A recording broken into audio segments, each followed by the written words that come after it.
একসময় একটি গ্রামে একটা বালক ছিল। সে ছিল খুবই ভদ্র এবং ভালো।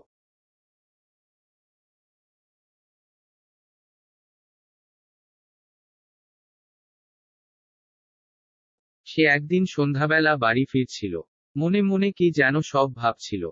সে ভাবছে, যদি কোন এমন ম্যাজিক করা যেত যে সকলের সমস্ত দুঃখ দূর করে দেওয়া যাবে, তাহলে কতই না ভালো হতো। তাই সে ভগবানের কাছে প্রার্থনা করত, আর বলতো যে, ভগবান আমায় একটু জাদু শক্তি দাও, যা দিয়ে আমি ম্যাজিক করে সকলের দুঃখ, দুশ্চিন্তা দূর করে দিতে পারি। এভাবে দীর্ঘ 6 মাস কেটে গেল। তারপর একদিন সে স্বপ্নে ভগবানকে দেখতে পেল।